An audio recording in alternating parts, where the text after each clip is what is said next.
So, you know, if there were 3 things that I wish I would have known before I started rideshare, driving for Uber and Lyft, these would be them. Yeah.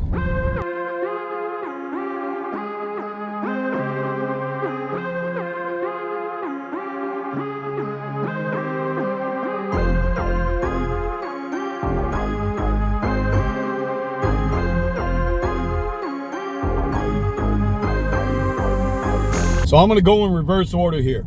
Number 3, the relationship between Uber, Lyft, Uber Eats, DoorDash, and us, the drivers. There is no relationship. Understand, we are tools in this game. We are pawns for them. We don't get to negotiate the contracts. We don't get to negotiate the ride fares. The only control we have over it is to say yes or no. They are the contractors. They are the middleman. They control all pricing. We do not. The only thing we control is whether we'll accept the ride now for the last 2 months at that price or not. And that's important to understand because drivers come and go. The apps prevail. They stay here. Their whole goal is to increase their bottom line. We do not matter. You need to understand this. And this is why there are so many channels out there that are telling you, listen, treat it like a business. Treat it like a business and you'll be fine.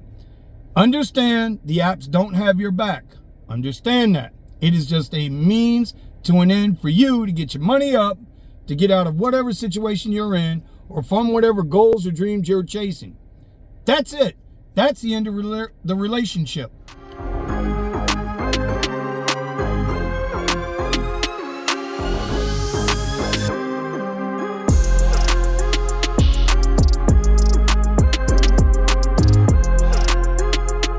All right, so tip number 2 is communication. Like, not only with the apps, you know, trying to get through to support and things of that nature, but also with your riders, right? So anytime you have a problem with the apps, you got to email them or text them, right? You used to be able to call. Try getting a number now. It ain't that easy. And when you do get a hold of them, your first 5 or 6 text messages with them or emails with them, it's all computer generated. You're not talking to anybody. If you do get through to somebody, well, they're just going to read from a script and your problem's not going to get solved. So save yourself a lot of time, because Lord knows I spent a lot of time trying to talk with these people, trying to straighten out a situation where I know I'm right, no results.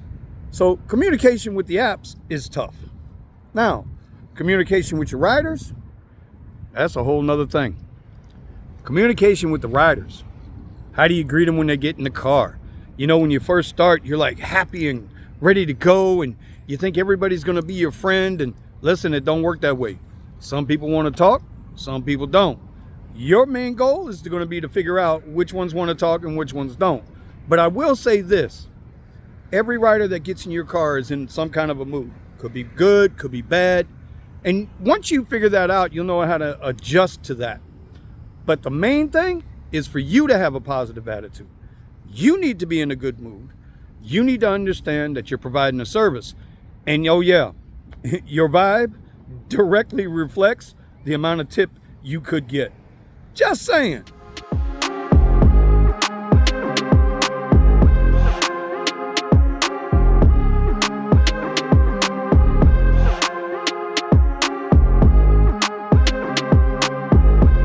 All right, so tip number 1.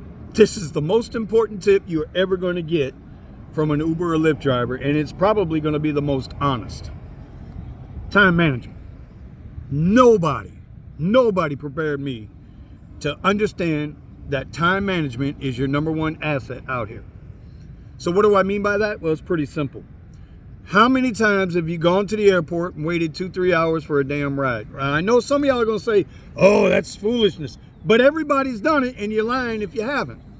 Same thing. How many people think they can fit driving for Uber or Lyft into that 9 to 5 window? Like, you're going to take the kids to school, okay?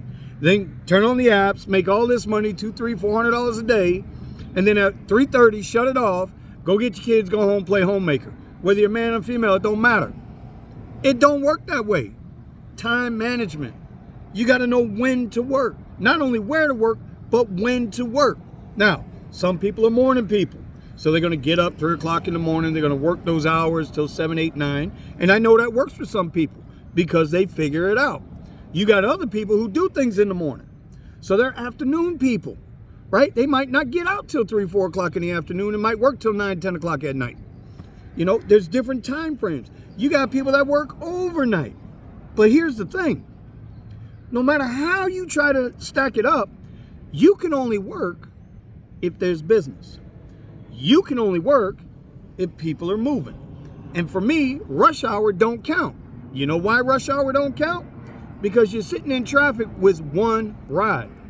It's like going to an event, right? If you only get one ride out of that event, was it worth sitting there for 2 hours when you could have been someplace else where the crowd's not getting that money, getting multiple rides? Time management, knowing when to work. When I first started, man, I'd come out here to this big old mall and I would sit here for hours as an ex-driver trying to get rides. And yes, the mall was saturated with people. Or when I get frustrated here, I'd go to the damn airport. I'd sit in the damn airport for 2, 3 hours just to get a $10, $15, $20 ride, right?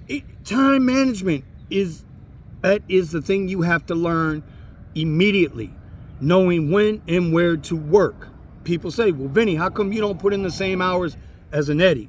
Or as a Ronnie, because I don't want to. And I know my market enough to know 12 hours a day here on the platforms I drive on, XL and above.